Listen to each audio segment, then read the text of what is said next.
I could see Sam Alvey's lips saying, strike more strikes.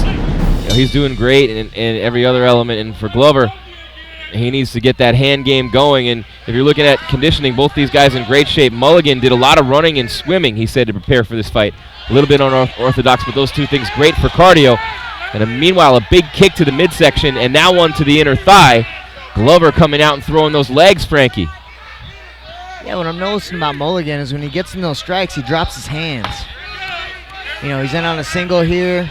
Let's see if he can change this into a double here. Sam Alvey yelling out double. He's gonna ate a couple shots there. Yeah, he's gonna go right to that back take again. Let's see, he's real good with that single. He floats to that side, and he'll get your back. Tom Galicchio in that corner with Alvey, also a UFC fighter, telling him to hit the body. And Brown on the other side is telling Glover to disengage and back off that cage. That's what they do here. They stand back up. Mulligan's got a little bit of blood coming out of the nose now. Round 3. Both guys tired. Big fight. National championship. So much on the line. Steve Mulligan and Bradley Glover.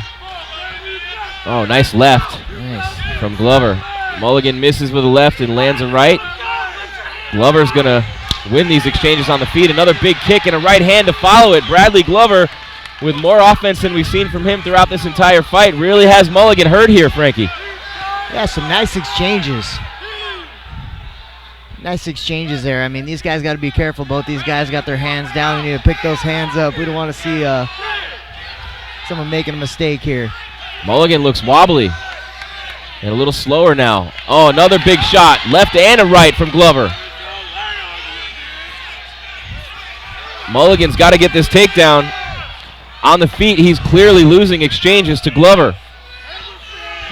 And this is a perfect example. Just see who wants it more. If Glover wants it, he needs to get his butt off the fence and he needs to get to work. And Mulligan's going to try for that takedown, finish the fight. Almost got the double. Good defense there from Glover, who's hit him with some pretty good shots in the face from this position here. And Mulligan now protecting that face and still goes for another double, can't get it. Glover's got to get his back off the fence. He's got to move. He's got to transition. He's got to get this underhook on this side with his left arm, and he's got to turn Mulligan to the fence. You can see his face. He's exhausted as Mulligan now works the single. But this is where he opens himself up to these shots. And now they're back on the feet. Not a lot of time left in this fight. Mulligan getting tagged 2 or 3 times in a row now by Glover, who keeps coming forward at him. Glover clearly winning this round with big exchanges on the feet. Big knee to the midsection as well. And that's going to do it. So nice exchanges in that third round. Very good job by Bradley Glover, showing that toughness, resilience, and that heart. But will it be enough to get a decision victory? We had the first couple of rounds for Mulligan, so it doesn't look like Glover would have been able to do enough there. He would have had to get the finish in the third round. He came close a couple of times, Frankie. Rocked him with a couple of combos, knees to the midsection, really good striking, and big shots from Glover in that third round. But Mulligan so tough with that chin and able to hang in there and still fight for those takedowns, and just a really, really great amateur fight at 155 pounds put in tonight by Steve the Marine Mulligan and Bradley Showboat Glover. And after those 3 rounds, the judges have scored this a unanimous decision, 29-28, for Steve the Marine Mulligan, red corner. Frankie, just like we thought, Steve Mulligan, with the victory for Team California, becomes the 155-pound national champ.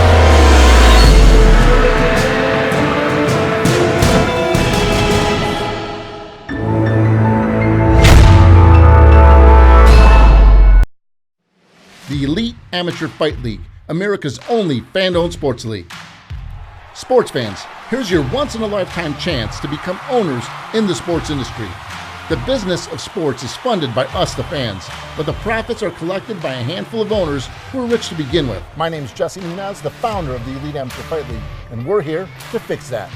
We want to open the gates of sports industry ownership to the fans. It's really simple. Instead of being owned by elite businessmen, we want the Elite Amateur Fight League to be owned by sports fans. Making the EAFL the world's first fan-owned sports league. Over the last 5 years, we've invested our own time and money to build the country's first team versus team, state versus state, amateur MMA tournament. And now that we have teams from coast to coast with the most talented fighters from the industry's biggest gyms, it's time to hit the accelerator. Our plan is to raise $500,000 to fund the growth of the league by giving our fans an opportunity to become equity owners in the next big sports league. And every dime that is raised will go directly back into the league. We think this opportunity is similar to investing in the UFC 20 plus years ago. And when we're successful, the fans will. I mean the owners. That's right. The owners will all share in the reward. It's so obvious that this platform is long overdue. If we don't do it, someone else will. Whether you invest a big sum of money or as little as $100, you'll still be part owners of the league. Imagine the NFL or the NBA if there was no NCAA. Surprisingly, that was the state of the mixed martial arts industry. A billion-dollar business with no national amateur platform. Season 1 was televised and included fighters from 4 states, where Dan Henderson's Team Quest, coached by UFC fighter Sam Alvey, took the first national title in South Bend, Indiana. In our second season, we added Northern California with fighters from Team Alpha Male and crowned New Mexico, featuring fighters from the world-famous Jackson Link Academy as Season 2 national champs. And finally, in Season 3, we added the East Coast with Virginia And fighters from American Top Team in Florida. stretching our reach from coast to coast. My name is Doug Gelman, and I coach out of the ATT Sunrise. The Elite Amateur Fight League. We give a great opportunity for people throughout the country, from the East, West, Midwest, the South, to see those fighters build a fan base. And the Elite Amateur Fight League is going to give these people the opportunity to do that. We want to find 1 million MMA fans, hell, sports fans, to become part owners of this league. If we're able to achieve that with the support of MMA fans, who would also be owners, we would instantly become one of the most influential companies in the sports industry. With your support, we can build the future of MMA. Come get in the cage with us. Answer the bell. Be part of the future, the Elite Amateur Fight League. The future fights here.